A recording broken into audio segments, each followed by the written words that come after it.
Hey guys, today on the channel we have a pretty cool thing, a bit of a surprise. Going to do a review of my brand new 2020 P3. I've ridden it for about 2 months and yeah, it's been pretty exciting to say the least.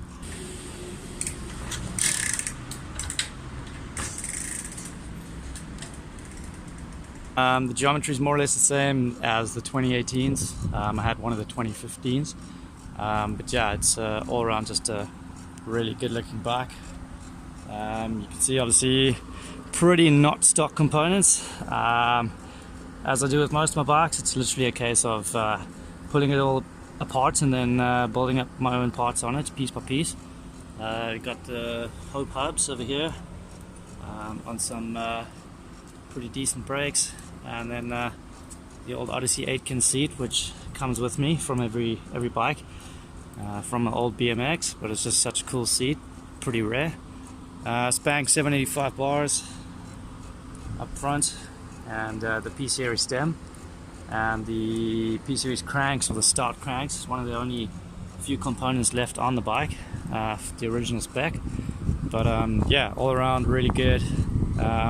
Handles really well. It's got quite a nice steep head angle, and then you'll notice I'm running quite a bit of compression on the fork. It's quite a hard setup being a dirt jump bike. Really impressed with it so far. Yeah, and also the look of it. If you look at the graphics, how they change, that's pretty insane.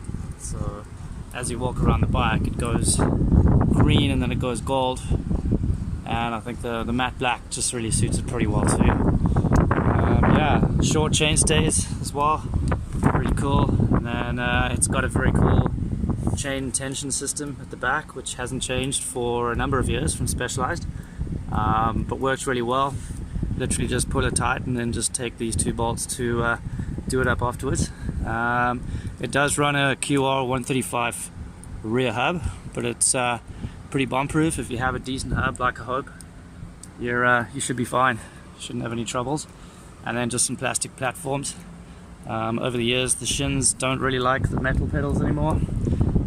Yeah, so plastic it is. Also a really nice sound to it with the Hope Pro 2s. These hubs I've had for like 10 years and they're still bomb-proof. And then I built these wheels up with some red nipples on the front, on the rear, and then some gold on the front as well. So yeah, that's my toy. Pretty rad bike. It's a little bit longer top tube than most jump bikes, 22.5 top tube length. So it has got quite a roomy cockpit as well.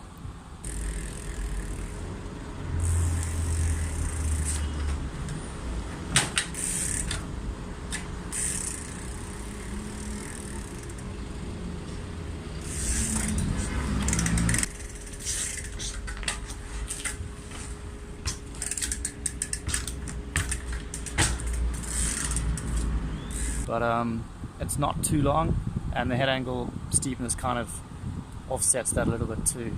Obviously you have a really tiny stem, so the bike doesn't feel too long. If you're into like street trials a little bit more as well than just dirt jumps, this does allow for a little bit more room in the front, a little bit, especially when you're on your back wheel. It does accommodate the ride pretty well. So yeah, as I mentioned, this is the second P3 I've had. It's even better than I remember, really.